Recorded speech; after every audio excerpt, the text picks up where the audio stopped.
ఇంగ్లాండ్‌తో test సిరీస్‌కు ముందే long ఫార్మాట్‌కు Rohit good bye చెప్పాడు. IPL season మధ్యలోనే తన నిర్ణయాన్ని ప్రకటించాడు.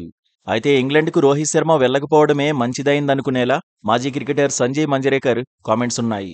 సేనా దేశాలైన సౌతాఫ్రికా, ఇంగ్లాండ్, న్యూజిలాండ్, ఆస్ట్రేలియాలో హిట్‌మ్యాన్ గణాంకాలు గొప్పగా లేవన్నాడు. టెస్టుల్లో విరాట్ కోహ్లీతో రోహిత్‌ను పోల్చకూడదని కూడా చెప్పుకొచ్చాడు. అందుకు కొన్ని గణాంకాలను ఉదాహరణగా చూపించాడు.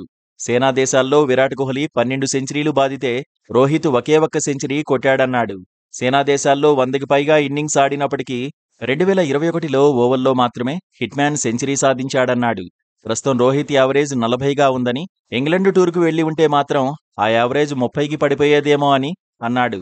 అంటే ఇంగ్లండ్లో ఈసారి రోహిత్ ఫెయిల్ అయ్యేవాడన్నట్టుగా పరోక్షంగా సంజయ్ మంజరేకర్ చెప్పినట్టయిందనే చర్చ జరుగుతోంది.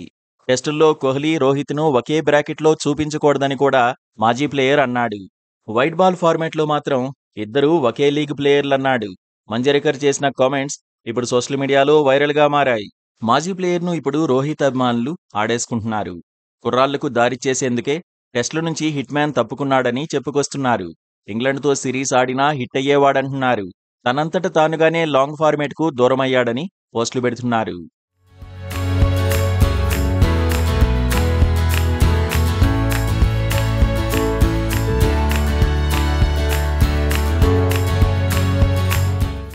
నిజానికి వైట్ బాల్ క్రికెట్లో రోహిత్ శర్మ తిరుగులేని ప్లేయర్. మిడిల్ ఆర్డర్ బ్యాటర్గా కెరీర్ మొదలుపెట్టి ఓపెనర్గా ఓ వెలుగు వెలిగాడు. టీ20లు, వన్డేల్లో తనదైన ముద్ర వేశాడు. వన్డేల్లో 3 డబుల్ సెంచరీలు కొట్టిన ఒకే ఒక్కడు రోహిత్. వన్డేలు, టీ20ల్లో 2007లోనే అరంగేట్రం చేశాడు. టెస్టుల్లో ఎంట్రీకి మరో 5 ఏళ్లు ఆగాల్సి వచ్చింది.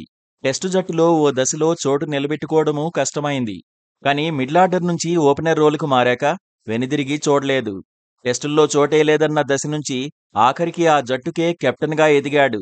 వరల్డ్ టెస్ట్ ఛాంపియన్షిప్లో ఒకసారి భారత జట్టును ఫైనల్ వరకు తీసుకువెళ్లాడు. గత టీ20 వరల్డ్ కప్ తర్వాత పొట్టి ఫార్మాట్కు గుడ్ బై చెప్పాడు.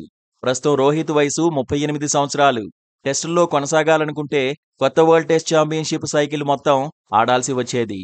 ఎందుకంటే కొత్త సైకిల్ను దృష్టిలో పెట్టుకునే బీసీసీఐ ప్రణాళికలు ఉంటాయి. దీంతో రోహిత్ లాంగ్ ఫార్మాట్ నుంచి తప్పుకున్నాడు. వన్డేల్లో మాత్రం కొనసాగబోతున్నాడు.